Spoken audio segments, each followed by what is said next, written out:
we're going to, the planning board candidates are Carol Perna and Michael Espejo, and we drew names out of the hat, numbers out of the hat, and Carol has the, is going to go first, followed by Michael on the introduction. So, Carol?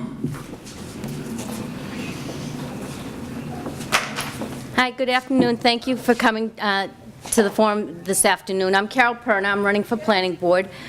I am a 20-year resident of the town of Burlington. I've been here, we moved when my middle daughter was just 3 years, the day after she turned 3, so I know exactly how long I've been here. I wasn't in town I was in town barely 6 months when a friend of mine introduced me to another person at one of the concerts on the Common that said, oh, they're starting to do a playground up at Fox Hill. Maybe you'd like to get involved. And I said, yeah, sure, I'll get involved. I'll do stay in the background and help out a little bit here and a little bit there. I already?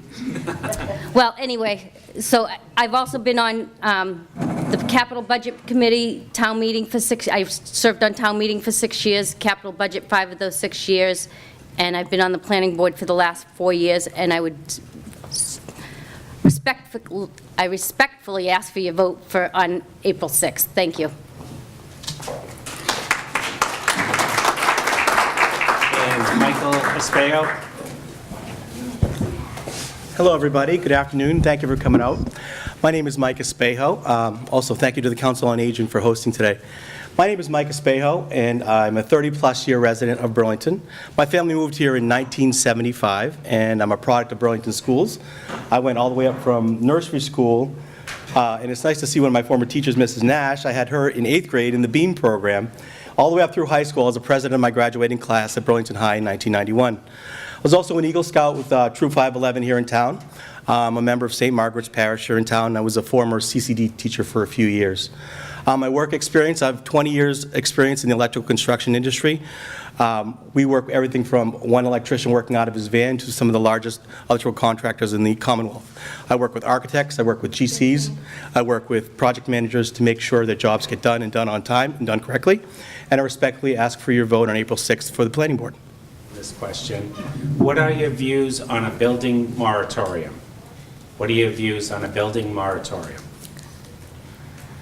A building moratorium. I don't think, if you own a piece of property and it's zoned to build something on that property, that's your right. We don't have a right, we can't take people's rights away from them, unfortunately. We can maybe ask for new projects to slow down.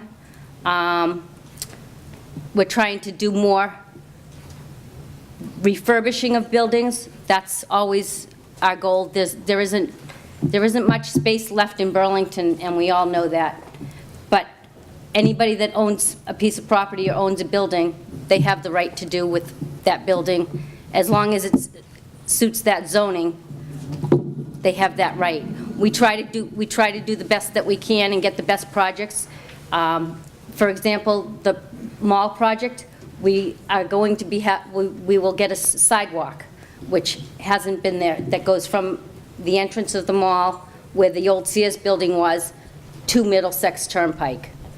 That's a huge win for us. That's something that we haven't had. So now you'll be able to at least get all the way to Middlesex Turnpike, and hopefully those lights will get you across the street up to where the 3rd Ave area is. All right, Thank you. And Michael, so they're up, and the question is, what are your views on a building moratorium? Another excellent question, and I don't think I could fully commit to a building moratorium. That's a very tough, tall order. But I will say that in campaigning, knocking on doors, talking to folks like yourselves, talking to friends, talking to parents of friends, I think people have 2 major concerns with Burlington. It's the traffic and the development, or the people like to say overdevelopment. What I'd like to say is I am all for no new development, but actually redevelopment of existing structures that we have already. We've got buildings that aren't being used, older buildings, and a great benefit of redevelopment is you take an older building that may have asbestos or not up to code or bad stuff in like old oil tanks, and you redevelop it, knock it down, rebuild it, and you put up a nice new facility there. So I'm definitely all about redevelopment as opposed to new development. I can't get up here in front of you today and say I would be for a building moratorium. I'd have to really dig into that further, but I'm definitely all about redevelopment as opposed to new development. Thank you. All right, Michael, so you get the next question. How might we move forward with bike paths and sidewalks and proliferation and upkeep? I'm not sure what we mean by proliferation. I got it. Can you explain it to me? Yes. They mean by proliferation of upkeep, they mean finding ways to keep it upkeep, find methods, funding, and a bike path is something, I mean, we talked about back when we were in, we had a field trip, Mrs. Nash took us on the Lexington bike path, and it was the coolest thing I think I had ever seen. I'd never seen a bike, I mean, I would ride my bikes around my neighborhood, I grew up on Heritage Way, but I had never seen a bike path like that, and I was like, this is wonderful. We had a bike path committee back when I was in 8th grade, and we tried to get one, and that's something definitely we need.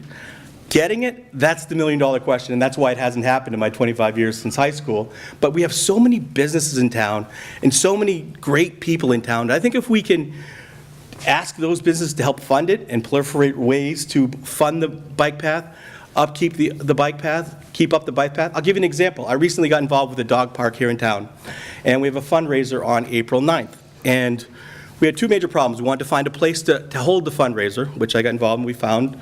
We asked like 4 or 5 businesses, and we found one that they love dogs. They were happy to host Mitchell Gold over at 3rd Ave. The second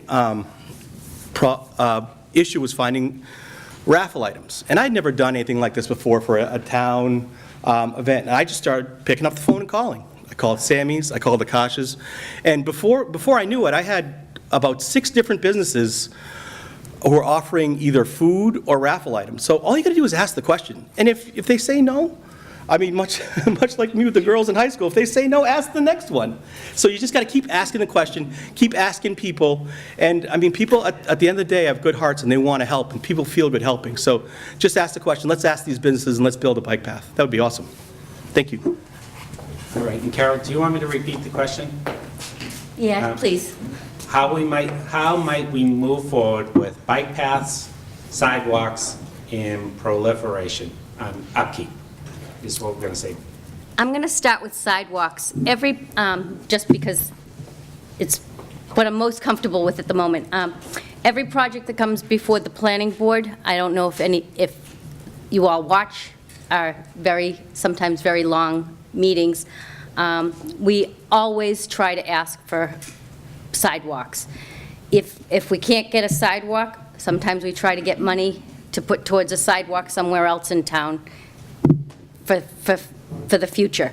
And as I mentioned before, we were successful in getting a sidewalk with the project for the mall.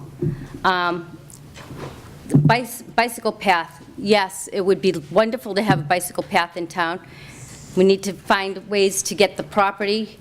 The property owners are the ones who are going to have to give us the right-of-ways and give up part of their property and allow people to travel over their property for bicycle paths unless we have something in the roadway.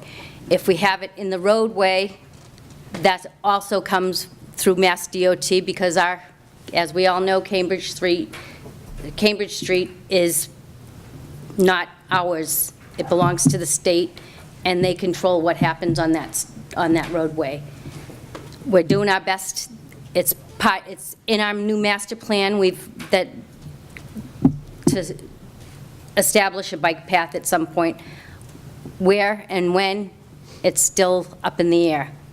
Thank you. All right, Carol, you have the next question. And should we increase affordable housing, and if so, how? Yes, we should increase affordable housing, but affordable housing is not exactly what everybody thinks. Affordable housing is not low-income housing. Affordable housing is a certain percentage of the housing market. Every housing project that comes before us we all also ask for affordable housing. We want to keep our housing supply at, our affordable housing supply has to be kept at least at 10%. If it falls below 10%, then something called a 40B can happen, and a developer can come in and build wherever they want. Currently, we have a friendly 40B, which is a 40B project that's going up in, on Corporate Drive, that building. That building will have 270-something, about 270 units approximately. 25% of those units will be affordable housing, but the whole project, every 270 units, will count towards our housing stock. So that's going to keep us in the black for a long time to come. We're not going to, and every project, we used to ask 10% of a project be affordable housing. We now ask 15% of a project to be affordable housing. So, and what, was there other than the affordable? No. No, that was it. Okay. Should we increase affordable housing? If so. Okay, thank you. All right, Michael? I think we absolutely have to increase affordable housing in town. One of the things I've heard from, again, talking to people during the campaign and realizing where people live and talking to voters is that people are getting priced out of Burlington. I just graduated, well, I would not just graduate. I graduated in 1991. A lot of my classmates have been moved to other towns because they can't afford to live in town. One of the things we see a lot that's happening in town on the Board of Appeals is that people are adding in-laws to their homes so they could stay in their home and also keep their kids in town. But it's definitely something that we need to look at. We have a couple projects on the docket that are coming, like Carol mentioned, but I think we need more. And one thing I can offer to the voters here in Burlington is a new, fresh perspective. We've needed more affordable housing for a long time. Maybe someone with a new, fresh perspective can take another look at trying to get this done. And with my long history in the town, I feel like I know the people in town. I know what this town's like. I know what it was like in 1975. I know the town we want to keep. And I'll just say a quick story is I was involved while we're in the rec building, I was involved this last fall with the first annual Burlington Fitness Fair. And what I did was I called, we never had one before, it was on the Common, and I'd gotten into fitness. I need to get into it a little bit more, but I go to Orange Theory here in town, and they wanted to have a fitness festival, and I found out that the rec department was also having one. So we worked in conjunction with them. I contacted 8 to 10 different gyms in town and got them all to work together and come and set up a table. So things that haven't been done before, I can help try and do. So we definitely need more affordable housing in town. Thank you. Thank you. And that's it for the questions. So, Carol, you went first in the introduction, so Michael, you can have your closing statements. Thank you again to the Council of Aging, Marge and Rich and BCAT for being here. Thank you, Kevin, for moderating, all of you for coming. I love to see people at these events. It means you're engaged, you care. And the number one question I've gotten out on the campaign trail is, why would you do this? Why would you give up all your time? Why would you invest all the resources in running for a town office? And initially, my first answer was that I love this town, and it's been great to me, and I want to give back. And that still holds true today. But in the past 2 or 3 weeks, my answer has changed.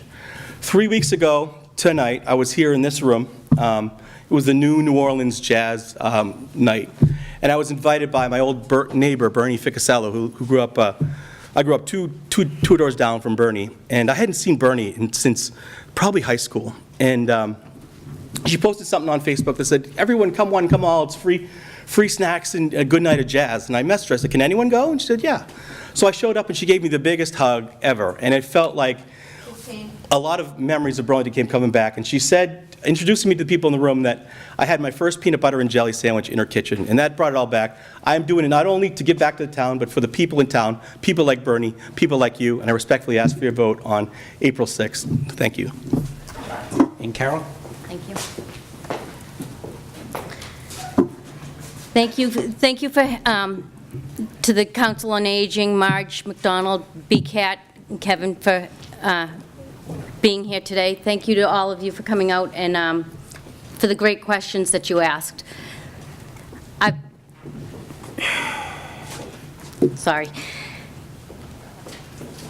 I respectfully ask for your vote on April 6th. I have been part of the planning board for the last 4 years. I feel like I'm just have finally hit the learning curve and am able to start doing the real work.